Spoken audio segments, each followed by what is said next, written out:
Hello बच्चों, BMC online education में मैं आपकी शिक्षिका श्रीमती शीला रानी पांडे आप सभी का स्वागत करती हूँ।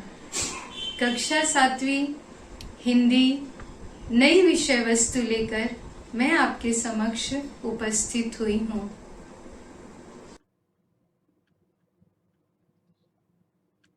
कक्षा 7वीं विषय हिंदी बाल भारती पुस्तक से प्रकरण 4 मैं आपको निमंत्रित करती हूँ संदेश के जगत को समझने और जानने के लिए। आपकी शिक्षिका मित्र श्रीमती शीला रानी पांडे। प्रकरण 4 संदेश देखते हैं हम सब मिलकर। बच्चों, ये है संदेश का जगत जिसकी शुरुआत हुई थी कबूतर के द्वारा और ये उसका विकास चित्र है। इस पाठ में हम इस विकास श्रृंखला को और अच्छी तरह से समझेंगे, जानेंगे।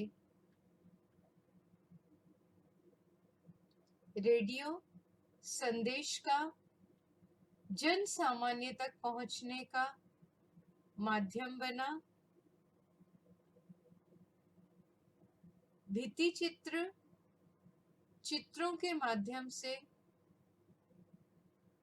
जन कल्याण, सामाजिक चेतना का भाव जगाया गया। आज भी इसका उपयोग होता है। आप सड़क के किनारे संदेश देते हुए चित्रों को देखते हो। समाचार पत्र और आज का युग मोबाइल का युग, कंप्यूटर का युग, जिसके अलग अलग माध्यम के द्वारा आप संदेश आप तक पहुंचता है, आप दूसरों तक पहुंचाते हो। ये है टेलीफोन, मेल, आपका मोबाइल,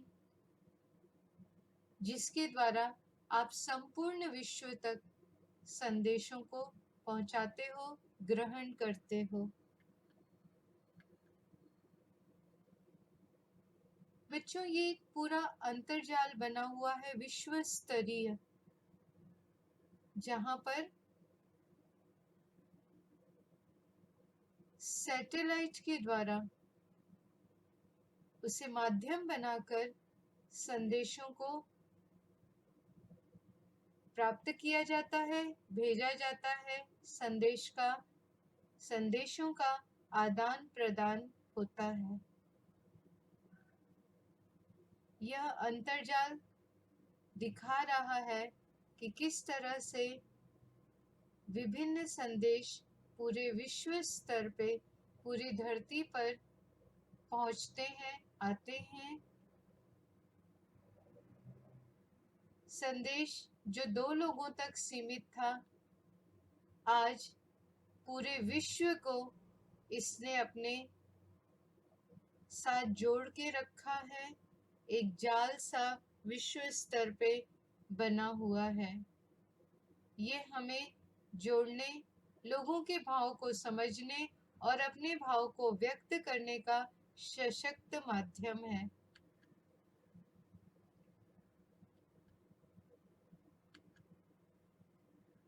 सुनो, समझो और सुनाओ।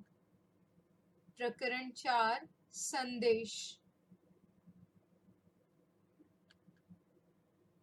लेखिका श्रीमती पुष्पा अशोक कुमार दुबे जी। आपका जन्म 1 जुलाई 1960 को मुंबई में हुआ। आप समसामयिक विषयों एवं विद्यालयीन गतिविधियों में विशेष रुचि रखती हैं। आप राष्ट्रपति पुरस्कार प्राप्त प्रधानाध्यापिका हैं, नए नए उपक्रमों में सहभागिता निभाने वाली, समस्त विद्यार्थियों के लिए प्रेरणा स्रोत हैं। प्रस्तुत संवाद के माध्यम से लेखिका ने पत्रों के प्रकारों पर प्रकाश डाला है।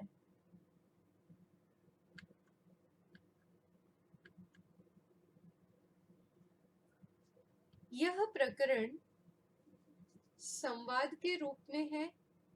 इस संवाद के माध्यम से हम पत्रों के विभिन्न प्रकार को समझेंगे। संवाद देखते हैं। गुरुजी, कक्षा में प्रवेश करते हुए नए वर्ष की शुभकामनाएं बच्चों। तुम सबका नया साल सुखमय और आनंदमय हो, सभी यशस्वी हो। सभी विद्यार्थी, धन्यवाद गुरुजी, आपको भी नए वर्ष की बहुत बहुत बधाई। गुरुजी, अच्छा यह बताओ कि नए वर्ष के उपलक्ष्य में तुम्हें किसी का पत्र मिला क्या? सभी एक दूसरे का मुंह देखने लगते हैं, खुसर फुसर करने लगते हैं। उज्जवल, गुरुजी, मेरे भाई को नियुक्ति पत्र आया था, उससे रेलवे में नौकरी मिल गई है। बधाई का तो नहीं देखा। प्रवर, गुरुजी, मेरे पिताजी को पत्र द्वारा पदोन्नति की सूचना प्राप्त हुई है, उनका प्रमोशन हो गया है। सुव्रता, अरे वाह, उज्जवल की तो चांदी हो गई। गुरुजी, उसे कहिए हम सबको पार्टी दे। उज्जवल झुककर सुव्रता को अंगूठा दिखाता है। मुक्ता, गुरुजी, मेरी मौसी के लड़के की शादी का निमंत्रण पत्र आया है। गुरुजी, शाबाश बच्चों, तुम सबने देखा कि प्रवर के घर पदोन्नति पत्र, उज्जवल के यहाँ नियुक्ति का पत्र और मुक्ता की मौसी के लड़के की शादी का निमंत्रण पत्र आया है। क्या तुम जानते हो कि पत्र कितने प्रकार के होते हैं? मुक्ता, गुरुजी, निमंत्रण पत्र, नियुक्ति पत्र, पदोन्नति पत्र। गुरुजी, शाबाश, इन पत्रों के बारे में तो हम अभी अभी चर्चा कर ही रहे थे। उज्जवल, गुरुजी, वही सुनकर तो यह नकलची फटाफट बता दी। गुरुजी, प्रवर, बहुत बुरी बात, ऐसा नहीं बोलते। तुम क्यों नहीं बोले? चलो, मुक्ता से क्षमा मांगो। उज्जवल, सॉरी मुक्ता, मुझे क्षमा कर दो। मुक्ता, जाओ, मैंने तुम्हें माफ किया। अध्ययन, गुरुजी, आप ही बताएं, हमारे ध्यान में तो नहीं आ रहा है। गुरुजी, सोचो सोचो। कुछ बच्चे सर खुजलाने लगते हैं, कुछ सर नीचे कर लेते हैं। प्रवर, तुम्हारे भाई को नियुक्ति पत्र मिला है। पत्र मिलने के पहले उसने कुछ तो किया होगा। अध्ययन, प्रार्थना पत्र दिया होगा। गुरुजी, शाबाश, तुम्हारी बुद्धि चलने लगी है। सभी विद्यार्थी हंस पड़ते हैं। गुरुजी, रत्ना, खड़ी हो जाओ। क्या बात है, क्या सोच रही हो? रत्ना, गुरुजी, मैं सोच रही थी कि 5वीं कक्षा में हम लोगों ने शुभकामना कार्ड बनाना सीखा था। मैंने मुक्ता को दीपावली पर बधाई पत्र भेजा था। वह भी तो एक प्रकार हुआ ना? गुरुजी, बिल्कुल सही रत्ना, शाबाश। तुम्हारी स्मरण शक्ति बहुत अच्छी है। शाबाश शाबाश। अरुण, गुरुजी, मेरी मम्मी बताती हैं जब टेलीफोन मोबाइल नहीं थे तो हम उस समय हालचाल लेने के लिए चिट्ठी लिखते थे। गुरुजी, हाँ, पहले कुशल क्षेम पूछने के लिए पत्र व्यवहार ही प्रमुख साधन था। सौम्या, गुरुजी, मेरे भाई ने अपने लिए बहुत सी पुस्तकें वीपी से मंगाई थी। उसमें एक पुस्तक फटी हुई थी। अब उसे क्या करना चाहिए? गुरुजी, सौम्या, अपने भाई से कहो कि वह प्रकाशक को शिकायती पत्र लिखे और पूरी जानकारी दे। प्रवर, गुरुजी, इस तरह तो यह व्यवसाय संबंधी काम हो गया। गुरुजी, वाह प्रवर, तुम इस प्रश्न से हमें पत्र के प्रकार के संकलन की तरफ ले आए हो। ऐसे पत्र जिसमें व्यापारिक बातें, वस्तु, माल की आपूर्ति, उनसे संबंधी शिकायती बातें हो, उन्हें व्यावसायिक पत्र कहा जाता है। अध्ययन, गुरुजी, वे कुशलक्षेम वाले पत्र क्या हैं? गुरुजी, बच्चों, ऐसे पत्र जिसमें पारिवारिक बातें, हालचाल, शुभकामना, संदेश देने की बातें होती हैं, ऐसे पत्र व्यक्तिगत पत्र कहे जाते हैं। मुक्ता, गुरुजी, फिर तो निमंत्रण पत्र भी एक प्रकार हुआ ना? गुरुजी, हाँ, जन्मदिन, विवाह, शुभ कार्य आदि के लिए जब हम अपने मित्रों संबंधियों को पत्र देकर बुलाते हैं तो इसे निमंत्रण पत्र कहा जाता है। प्रवर, गुरुजी, मेरे भाई ने प्रार्थना पत्र भेजा था, उसका कौन सा प्रकार हुआ?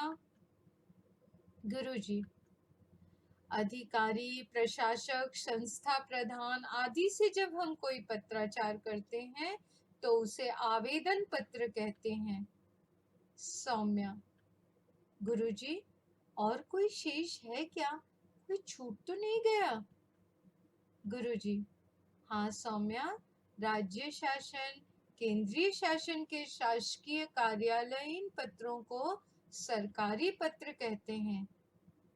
अच्छा, अब बताओ, हमने कितने प्रकार के पत्रों के बारे में जानकारी प्राप्त की? सभी एक साथ, व्यक्तिगत पत्र, निमंत्रण पत्र, आवेदन पत्र, सरकारी पत्र, व्यावसायिक पत्र। गुरुजी, शाबाश। लेकिन अब इन पत्रों के नए रूप भी आ गए हैं। इन नए पत्रों के नाम कौन बताएगा? सब सोचने लगते हैं। कोई उत्तर नहीं देता। सब शांत हो जाते हैं। गुरुजी, अरे भाई, एसएमएस, ईमेल, फैक्स तो हम अक्सर ही करते हैं। चलो, आज हमने सब पत्रों के प्रकार जाने। अब तुम भी पत्रों के प्रारूप और उसके अंगों के बारे में जानकारी संकलित करना। अगली बार हम इसकी जानकारी पढ़ेंगे। सभी बच्चे एक साथ। धन्यवाद गुरुजी।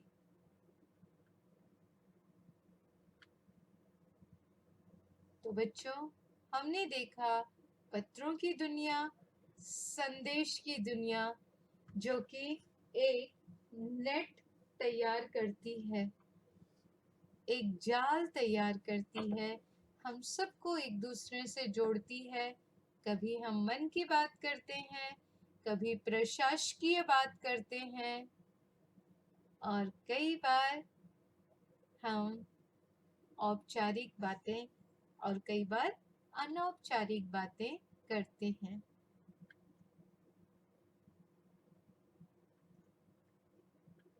मैंने समझा,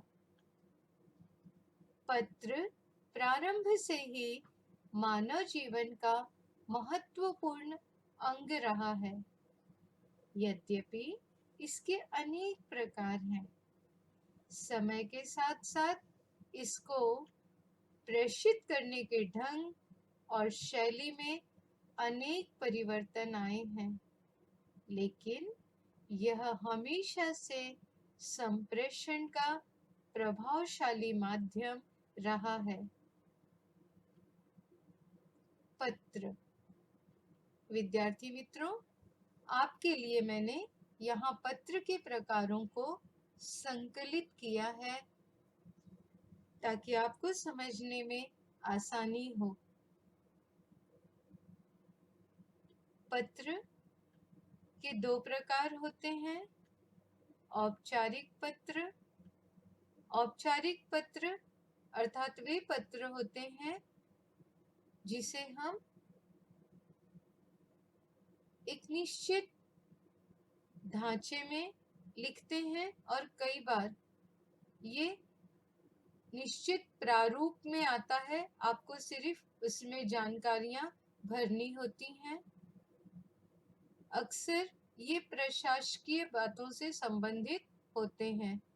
तो इसमें पहला है प्रार्थना पत्र अथवा आवेदन पत्र, व्यापारिक अथवा व्यावसायिक पत्र, सरकारी अथवा अर्ध सरकारी पत्र, शिकायती पत्र, सूचना पत्र और संपादकीय पत्र। इसका दूसरा प्रकार है अनौपचारिक पत्र। इसे पारिवारिक अथवा निजी पत्र भी कहा जाता है। यहाँ पर हमें अवसर मिलता है अपनी मन की बातों को शिष्ट तरीके से व्यक्त करने की, अपने मन की भावनाओं को व्यक्त करने का ये एक सशक्त माध्यम है। प्रायः हम ये पत्र अपने मित्रों को, अपने परिवार के सदस्यों को अथवा जिनसे हम परिचित हैं, हम उन्हें लिखते हैं। इसके प्रकार देख लेते हैं। इसमें आता है निमंत्रण पत्र। किसी भी अवसर पर जब अपने लोगों को एकत्रित करने के लिए, निमंत्रित करने के लिए आप पत्र भेजते हैं तो उसे निमंत्रण पत्र कहा जाता है। दूसरा है शोक पत्र। घर में किसी भी प्रकार की शोक वाली या दुख वाली घटना हो जाने पर जब हम लोगों को सूचित करने के लिए पत्र लिखते हैं तो उसे शोक पत्र कहते हैं। संवेदना पत्र। शोक पत्र के प्रत्युत्तर में संवेदना पत्र लिखा जाता है। धन्यवाद पत्र। विद्यार्थी मित्रों, जब आप किसी के प्रति कृतज्ञता व्यक्त करना चाहते हैं, उसे धन्यवाद व्यक्त करना चाहते हैं, तो आप धन्यवाद पत्र लिखते हैं। शुभकामना पत्र किसी की सफलता पर, किसी की उपलब्धि पर शुभकामना पत्र भेजा जाता है। स्नेह अथवा प्रेम पत्र। किसी के प्रति स्नेह अथवा प्रेम को व्यक्त करने के लिए जो पत्र लिखा जाता है उसे स्नेह अथवा प्रेम पत्र कहा जाता है। पाठ में आए हुए नए शब्द व उनके अर्थ देखते हैं। यशस्वी, प्रसिद्ध, कीर्तिवान, ख्यातिवान, विख्यात, मशहूर, ये सभी समान अर्थ वाले शब्द हैं। बधाई, शुभकामना, मंगल कामना, मुबारकबाद। उपलक्ष्य, उपलक्ष्य, अवसर पर, निमित्त, उद्देश्य से। पदोन्नति, तरक्की, अभ्युत्थान। संकलन, एकत्र करना, संग्रह करना, इकट्ठा करना अथवा जमा करना। नकलची, नकल करने वाला। मुहावरे, पहला मुहावरा है खुसर फुसर करना, फुसफुसाना अथवा बहुत धीरे से बोलना। गुरुजी से सूचना मिलते ही विद्यार्थी आपस में खुसर फुसर करने लगे। चांदी होना, लाभ होना, फायदा होना। रवि को अब्दुल कलाम जी की पुस्तक के मिलने के साथ साथ उनसे मिलने का अवसर भी मिला। मित्रों ने कहा उसकी तो चांदी हो गई। अंगूठा दिखाना, चिढ़ाना। शिवानी को पिताजी से डांट मिल रही थी। उस समय छोटा भाई राहुल उसे अंगूठा दिखा रहा था। बुद्धि चलाना, सोचना अथवा चिंतन करना। बुद्धि चलाकर किसी भी समस्या का हल प्राप्त करना संभव है। भाषा की ओर,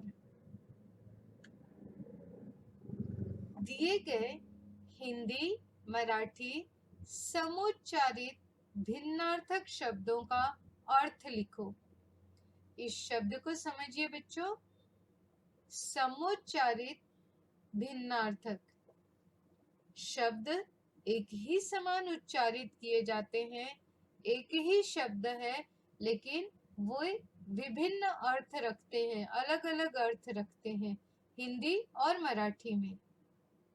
आप इसे और अधिक ढंग से समझोगे, अच्छे ढंग से। आगे देखिए, दिए गए हिंदी मराठी समुच्चारित भिन्नार्थक शब्दों के अर्थ लिखो और दोनों शब्दों का वाक्य में प्रयोग करके लिखो तथा इसी तरह के अन्य शब्द ढूंढो। जैसे उदाहरण के लिए यहाँ दिया गया है, शब्द है मैल। मैल शब्द का हिंदी में अर्थ है गंदगी और मराठी में अर्थ है मील। मील एक इकाई है दूरी मापने की, लेकिन अर्थ अलग अलग हैं, लेकिन इनके लिए जो शब्द है वो एक ही है, मैल। उच्चारण भी एक ही समान होता है, लेकिन अर्थ अलग अलग है। हिंदी में अर्थ है गंदगी और मराठी में अर्थ है मील। इसका हम वाक्य में प्रयोग करके देखेंगे। जैसे पहला शब्द है, जब मैल का अर्थ गंदगी होता है तो उससे वाक्य है, मेरे मन में कोई गंदगी नहीं है, मेरे मन में कोई मैल नहीं है। श्यामा के मन में कोई गंदगी नहीं है, श्यामा के मन में कोई मैल नहीं है। श्यामा 4 मील दौड़कर आई है, यानी 4 मील की दूरी दौड़कर उसने तय की है। दोनों के लिए एक ही शब्द है मैल, अर्थ अलग अलग है, इसलिए दोनों अर्थ में वाक्य भी अलग अलग होंगे। ओला, ओला का हिंदी में अर्थ है हिमोपल और मराठी में अर्थ है गीला।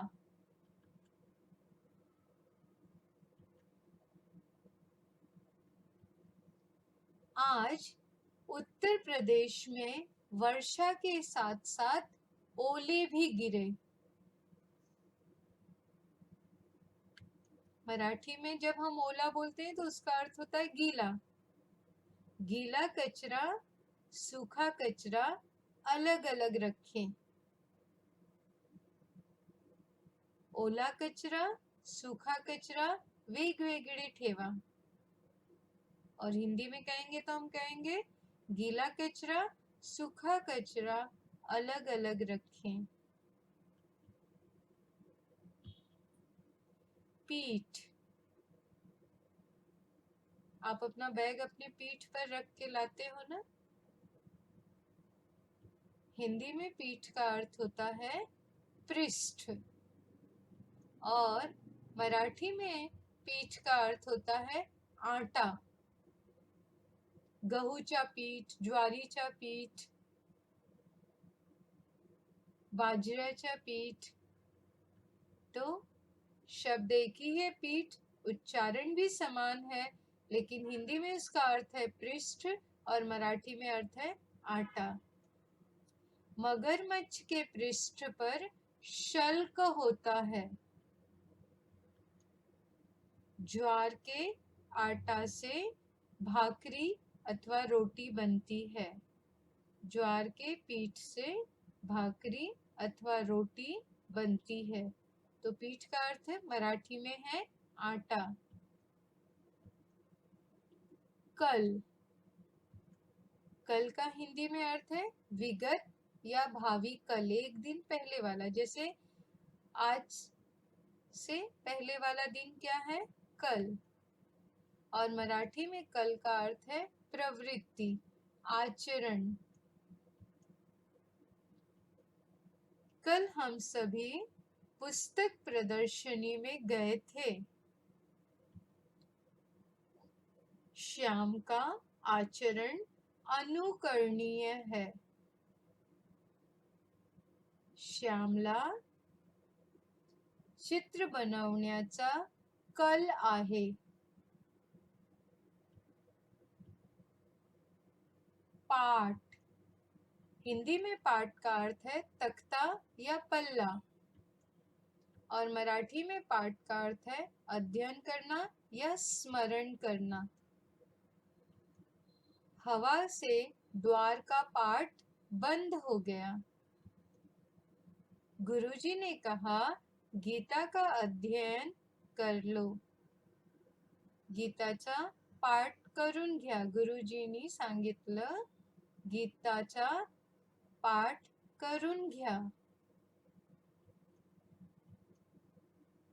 चेष्टा, हिंदी में चेष्टा का अर्थ है हाव भाव या शरीर की वह स्थिति जिसके द्वारा मन का भाव प्रकट होता है अथवा प्रयत्न। मराठी में चेष्टा का अर्थ होता है मजाक उड़ाना।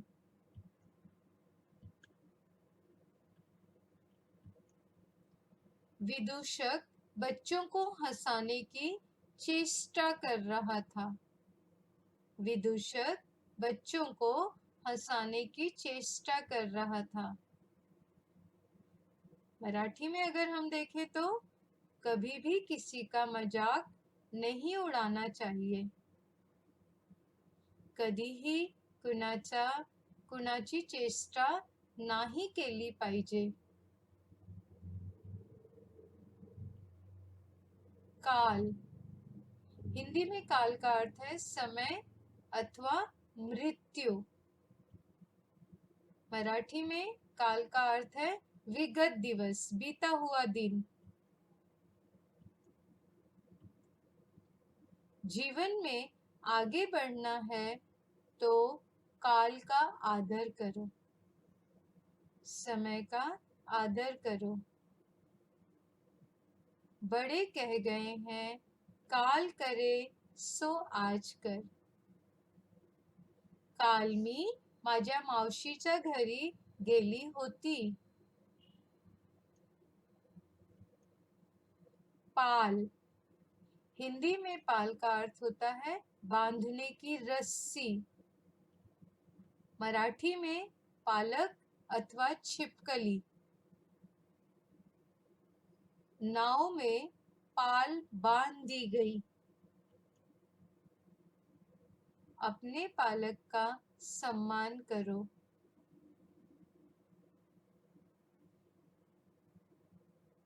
मीनी एक मोठा पाल बघितलं।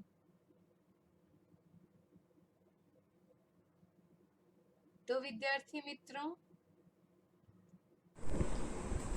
तो बच्चों, मैं आशा करती हूँ कि आज का ये अंश आपको बहुत अच्छी तरह से समझ में आया होगा। घर में रहिए, सुरक्षित रहिए, पढ़ते रहिए, ज्ञान प्राप्त कीजिए और जीवन में आगे बढ़िए।